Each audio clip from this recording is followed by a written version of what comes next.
Azerbaijan, Armenia, disabling Iran as a force of terror, and now, and I'm running out of time, but this is in many respects the most important. The merger of Canada and the United States. I'm only kidding. That wasn't where I was going. On this solemn day of commemoration of the horrific attacks of October 7th, for the first time in decades, hundreds of years, thousands of years, this prospect of peace that you've made possible. Canada stands foursquare behind those efforts, and we'll do whatever we can to support them. Very nice. Yeah. Thank you very much. Any questions? What would it take for you to drop or lower your tariffs on Canadian sectors, including aluminum and steel? Well, we're going to be talking about that with the Prime Minister. We'll be talking about tariffs. We'll be talking about a lot of that, but that's for a little bit later on. I want to just acknowledge our great ambassador. Is he doing a good job? He's doing a good job. Otherwise, I'll get him out of there so fast. No, you have a good Is it the White House's position that furloughed workers should be paid for their back pay? I would say it depends on who we're talking about. I can tell you this, the Democrats have put a lot of people in great risk and jeopardy, but it really depends on who you're talking about. But for the most part, we're going to take care of our people. There are some people that really don't deserve to be taken care of, and we'll take care of them in a different way. Okay? Thank you. Mr. President, in your opinion, why has Canada and the United States failed to reach an agreement up until now? Well, it's a complicated agreement, more complicated maybe than any other agreement we have on trade, because, we have natural conflict. We also have mutual love. We have great love for each other. I love this. I love Canada and the people of Canada, and Mark feels the same way about here. The problem we have is that they want a car company and I want a car company, meaning the U.S. wants a car company, and they want steel and we want steel.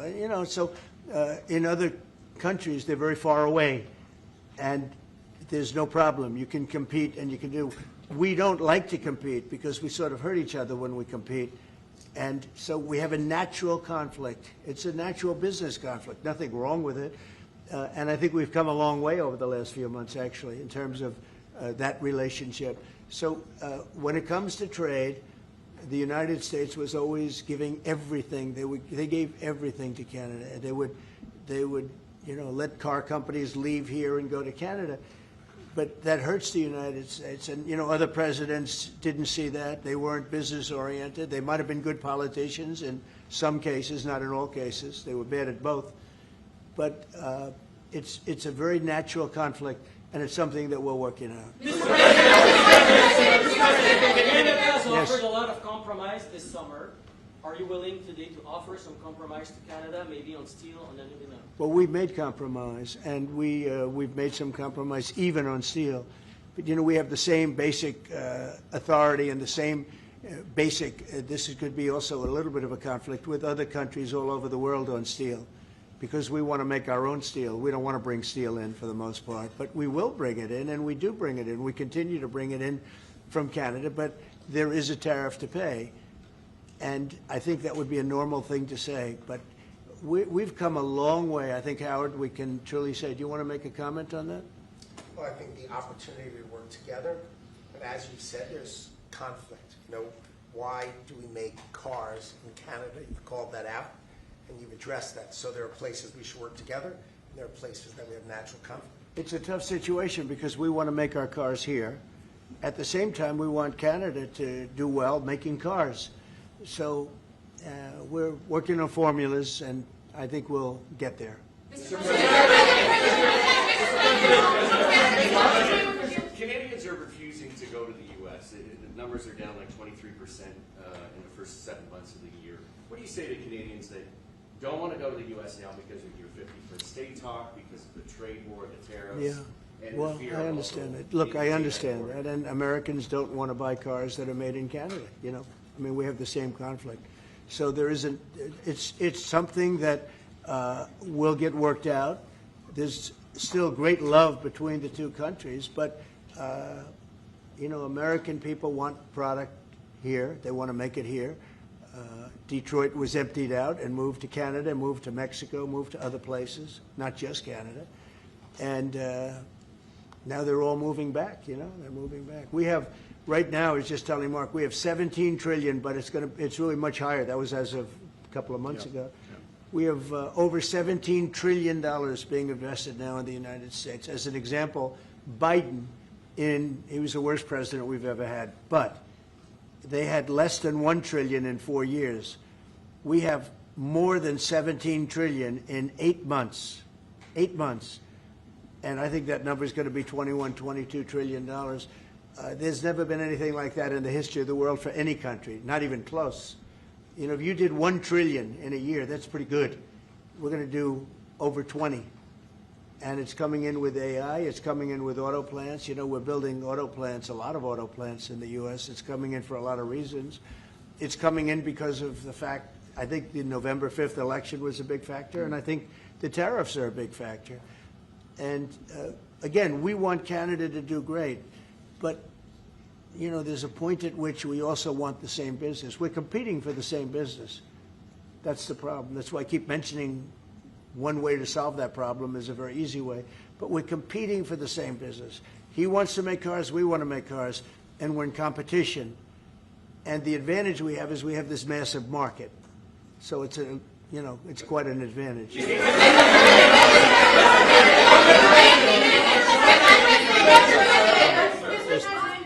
President, can we talk about Portland for a second? Are you planning to invoke the Insurrection Act? That would be, a very long-standing law that's been on the books. Yeah, well, it's been invoked before, as you know. If you look at Chicago, Chicago's a great city where there's a lot of crime. And if the governor can't do the job, we'll do the job. It's all very simple. They probably had 50 murders in Chicago over the last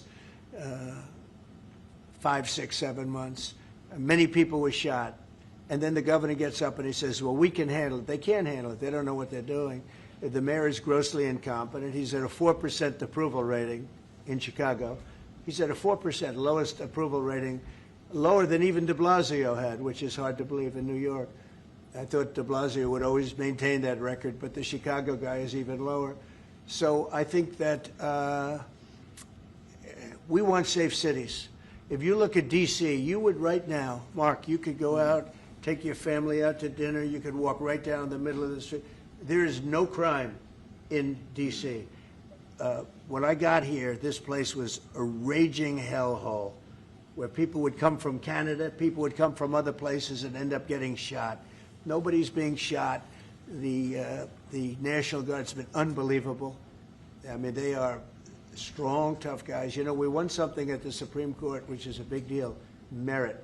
Everything now in this country is merit-based. I didn't think I'd ever see it again. And we have our soldiers are merit-based, too, and they're central casting. And they walk through that town, and I'll tell you what, this place is safe. It's beautiful. Now we're in Memphis, and the same thing's happening. You're getting the reports. The bad guys are saying, we don't want anything to do with this.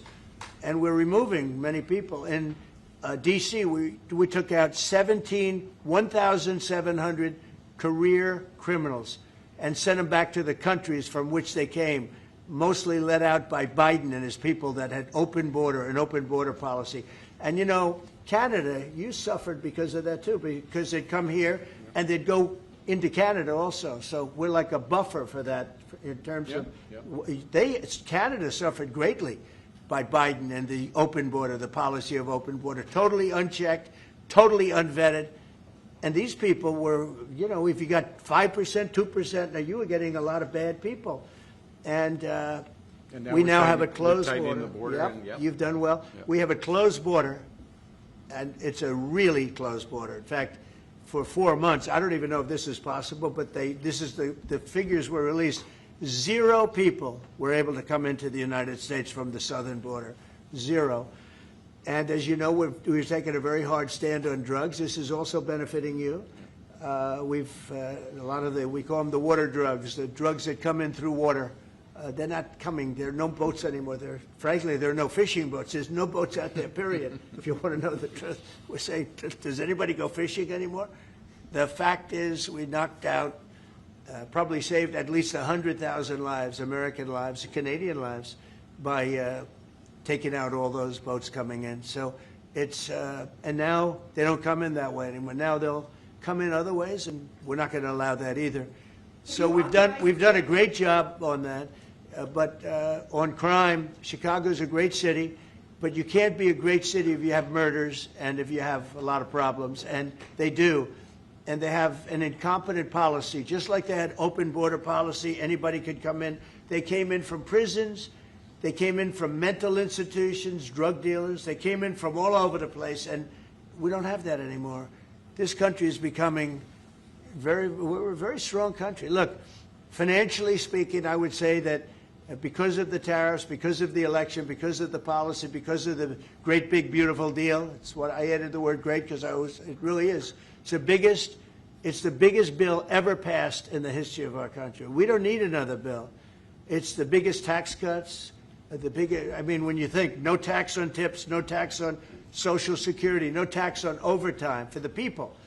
But far beyond that, what it does is incentivizes auto plants and AI and all of the things that nobody's ever passed a bill like it. We don't need another bill. We don't need any more bills. I said, let's get it all at once. I was greatly helped by our Speaker, Mike Johnson, and by the Senate. I'll tell you what, John Thune's been, both of those guys have been incredible. And we got a bill passed that I said, let's see if we can get it all done, because these Democrats are like insurrectionists, okay? They're so bad for our country.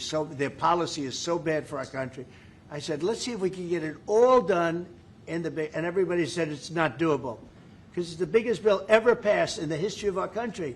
And we got it all done. We don't need anything else. We got everything we want. And now, because of that, that's a big reason why the companies are coming in. You know, 1 year depreciation, 1 year write-off, 1 year expensing. Nobody's ever seen anything like it. So they're coming in from all over the world. But to have a great country, you can't have crime. And we don't have crime, but we have cities where there's tremendous crime.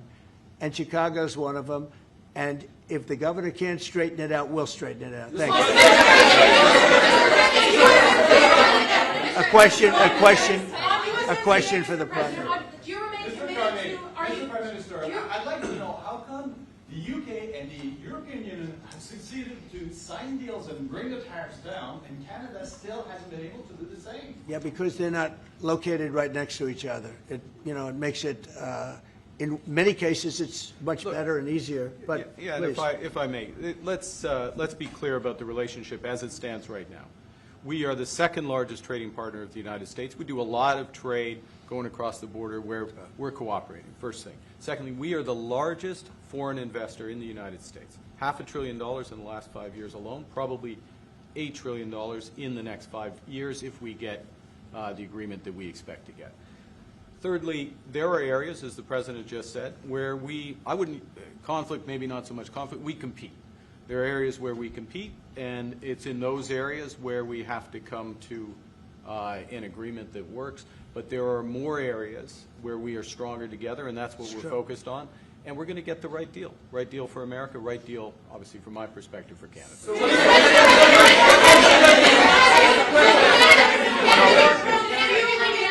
Including one thing that, wait a minute, easy, wait. So one thing where we are working very closely is the Golden Dome. That's the protective mechanism, and you see how that works. It's unbelievable. Ronald Reagan wanted to have it, and at that time they didn't have the technology, even close to the technology, but he was advanced, and we'll be working together on a Golden Dome for the two countries, and it's something that I think is going to be very important, especially when you look at the world, you look at what's happening. We want to have that protection. It's really amazing. The technology is unbelievable. Why do you say some federal workers should not get their back pay? Why do you say some? Well, you're going to have to figure that out, okay? Ask the Democrats that question. Go ahead. Mr. President, just to follow up there, I mean, the law says that when the government is reopened, that workers will receive their back pay. So are you going to define the law there, or what do you? I follow the law, and what the law says is correct, and I follow the law. I always. Mr. President, will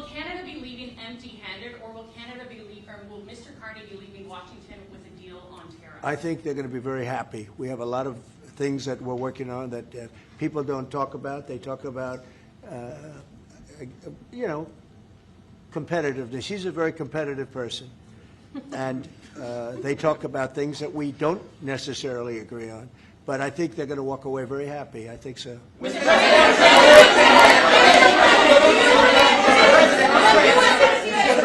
all your trade deals that you've signed, there's been a minimum tariff that countries have got. When USMCA gets renegotiated, do you want a minimum tariff on goods between Canada and the U.S.? Well, we're going to have tariffs between Canada, and, they have them with us.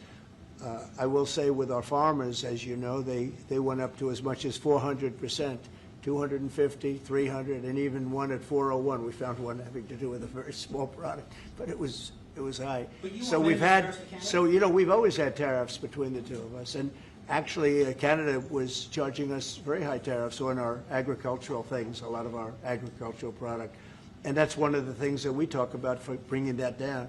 So this is a mutual thing, but we've been charged tariffs. Look, we're the king of being screwed by tariffs, just so you understand. And I'm not talking about with Canada. I'm talking about with countries all over the world. When you look at Europe, when you look at China, when you look at all of the almost every country charged the U.S., we didn't charge them because we were led by stupid people in many cases. Stupid people. They took advantage of our country. They're not taking advantage of us anymore. If you looked at European Union, they're all my friends. I don't blame them. I blame our presidents. I blame our past presidents and, business leaders. But we are the king of countries that have been taken advantage of for many, many years. We've been paying trillions and trillions of dollars and receiving nothing at all. As an example, prior to the deal with Europe, where they pay a lot of money, but they're happy and I'm happy. The deal was good. It's a fair deal, but it wasn't fair.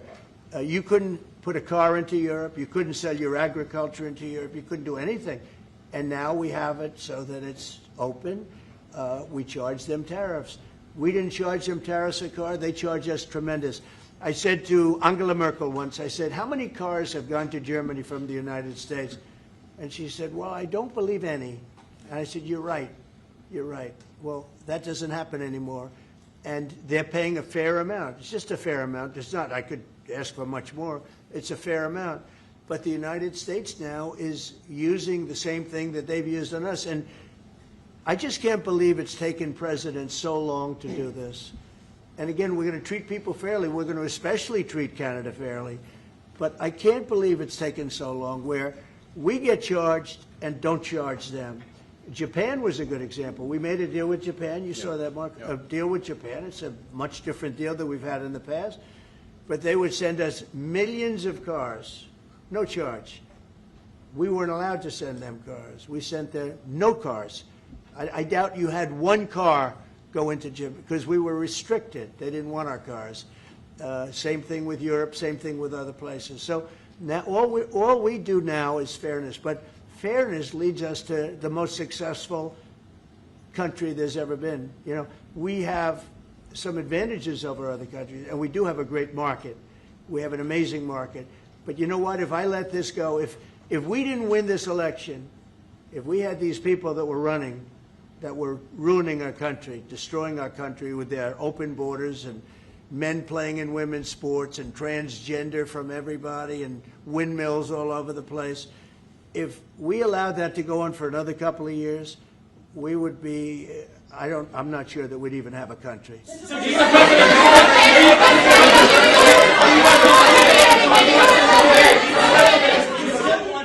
Yeah, Brian. And by the way, I'm not sure we would have even had a country. And now we have the most successful country in the world. Brian? Yes, sir. What is your message to Democrats ahead of a next vote to open up the government? The American people are saying, open the damn government. What's your message to them right now? Well, they're the ones that started it. They're the ones that have it. And it's almost like a kamikaze attack by them. You want to know the truth? This is like a kamikaze attack. They almost, they have nothing to lose. They've lost the elections. They've lost the presidential election in a landslide. I saw the other day where Kamala said this was a very close election. This was one of the biggest sweeps that anybody's ever had. Won the popular vote by millions, won the Electoral College by a massive amount. They said, if I got 270, that would be great. But I got, I think, 312 or 315, and they got 220. So, you know, we won that. But we won counties. The big thing is counties. So out of all of the counties, thousands and thousands, we got 2,500. They got 525. It was a landslide. And we listened, oh, yes, it was close. It was one of the greatest victories ever. And it was a mandate to do what we're doing. And I hope, and Mark wants this as much as I do, we are very close to making a deal on the Middle East that will bring peace to the Middle East. After all of these years of millions and millions, tens of millions of people being killed, there's a chance to bring peace to the Middle East. In addition to that, I made 7 other deals, and they're, you know, great. And we're, you know, things are happening with respect to Russia, Ukraine. That's one that last week, Mark, 7,812 people were killed. Soldiers, mostly soldiers. Yep. But 7,000, more than 7,000, almost 8,000 soldiers were killed. It's a crazy thing. I thought that would have been one of the easy ones. I get along very well with Putin, and I thought that would have been, I'm very disappointed in him because I thought this would have been an easy one to settle, but it's turned out to be maybe tougher than the Middle East. We'll see what happens with the Middle East. The Middle East. I think.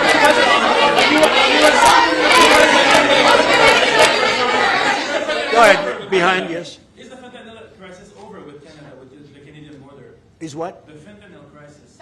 No, it's not over. It's never. I think it's never going to be over, frankly. But they've done. Canada's worked hard, and they've done a much better job than in the past. We have very few people coming in through our southern border too. We've worked with Canada and we've worked with Mexico, so we've made it a lot better. Look, any is too much. Well, wait. I just, on fentanyl, any amount is too much. So we've gotten it down. It's down substantially. It's less than 1%, but it's, look, it's still too much. It's too much at home in Canada. A lot of people. Yeah, we got to stamp it out. On USMCA, are the two of you both committed to seeing it through in the renegotiation of that deal that you made? Well, we can renegotiate it, and that would be good, or we could just do different deals. We're allowed to do different deals if we want. We might make deals that are better for the individual What's your preference? countries. I don't care. I want to make whatever the best deal is for this country, and also very much with Canada in mind. Yeah, go ahead, please. Go ahead, sir. Sir, on China, what more can the United States and Canada do together to counter China? Well, you have to be able to compete. They're a great competitor, and Mark and I both know that, and you have to be able to compete. We have big advantages over China for lots of different reasons, and I think we're doing very well with China. I get along very well with President Xi. I'm going to be meeting him in a few weeks, as you know. I'll be meeting him in South Korea. But we've had a very good relationship for a long time. But you have to be able to compete. To do well with China, if you can't compete, you're not going to do well with China. And Canada is very competitive. I can tell you that. Canada is a very competitive country. And I think Canada's done very well over the years with China. Yeah, we have. But we'll do better together on that. Mr. President, on Golden Dome, Middle East, what guarantees are you giving your Arab partners that Israel will not resume its offensive after the hostages are released? Well, the primary guarantee is once this deal happens, if it does happen, look, they're in negotiations right now, we are going to do everything possible. We have a lot of power, and we're going to do everything possible to make sure everybody adheres to the deal. Okay? Are you concerned about the delays at airports, and how do you see the shutdown? Oh, sure. I mean, it's they're all Democrat delays. There are delays at the airport. That's standard. And again, this is something that every day we put forth a bill. It's just a continuation. It's a very simple thing to sign and very simple to do.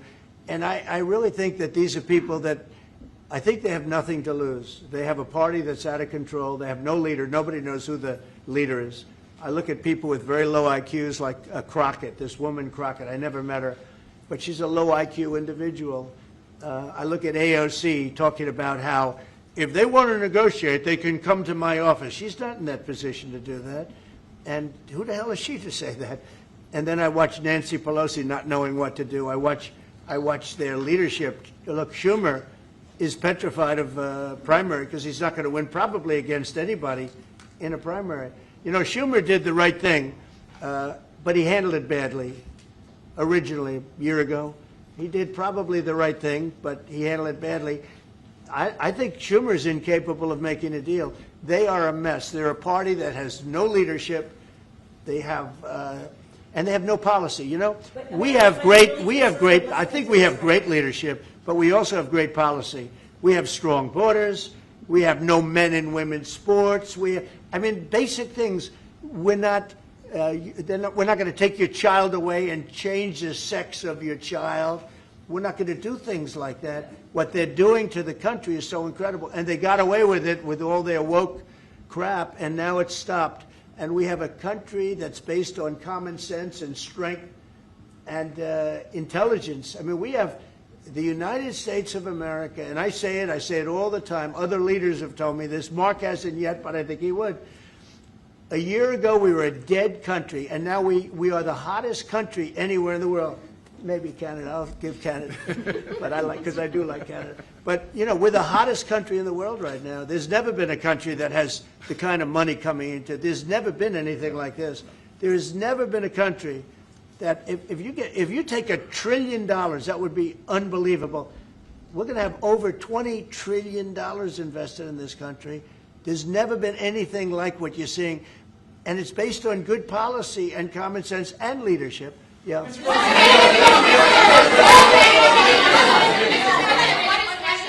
President, what is Canada giving you in return? If you say Mr. Carney is going to be leaving Washington happy, what's Canada giving you in return? Well, you'll find out, but I think the people of Canada, they will love us again. Most of them still do.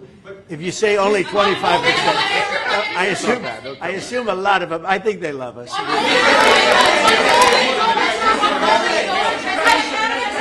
And you know what?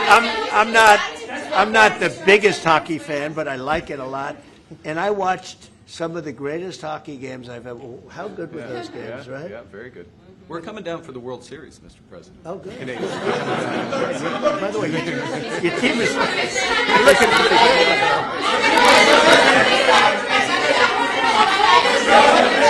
Yeah, go. Mr. President, will you sign a trade deal with Canada that doesn't include supply managed goods like dairy, for example? The federal government. Well, a deal would include dairy. I mean, it's going to include everything. We'll do a comprehensive. Have you identified programs to eliminate under this shutdown? Oh, sure. Which ones? We have a lot. I'm not going to tell you, but we'll be announcing it pretty soon. But we have a lot of things that we're going to eliminate and permanently eliminate. You know, one of the things that we have is some advantage, you could say. But because of the shutdown, which I think they made a big mistake, we're able to take out billions and billions of dollars of waste, fraud, and abuse. And they've handed it, you know, on a silver platter. And you know Russell Vogt, he's a serious person, very serious person, and he's sitting there and he's getting ready to cut things. And this is something that was handed to us by, I assume, Schumer. I just don't know if Schumer has any power anymore. I look at your leadership, I don't know who to speak to. I'll tell you what, I'm getting calls from Democrats wanting to meet. I never even heard their names before, and they're claiming to be leaders. The Democrats have no leader. They remind me of Somalia, okay? You know? And I met the president of Somalia. I told him about the problem he's got. I said, you have somebody from Somalia who's telling us how to run our country. She's from Somalia. He said, would you like to take her back? He said, no, I don't want her. Okay, you know who I'm talking about? Say it again, please. How many permanent jobs are you talking about to be eliminated? Well, I can tell you, I'll be able to tell you that in 4 or 5 days if this keeps going on. If this keeps going on, it'll be substantial, and a lot of those jobs will never come back. But you're going to have a lot closer to a balanced budget, actually. Is there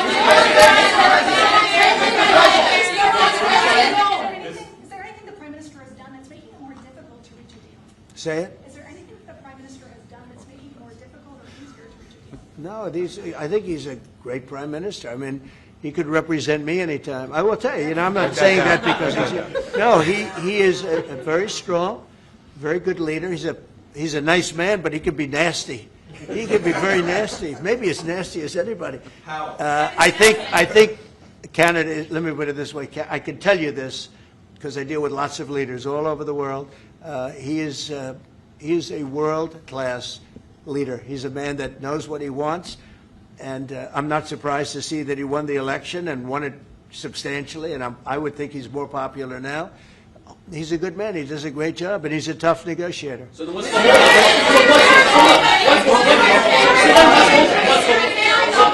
then what's holding things up? If he's a great man and you want to do a deal with Canada, why aren't you? Because I want to be a great man, too. Thank you very much. Thank you, everybody. That could have been. I think you got that one. That could have been. Thank you very much. Thank you.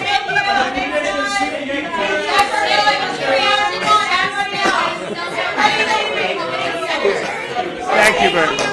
Hard to finish on a better note.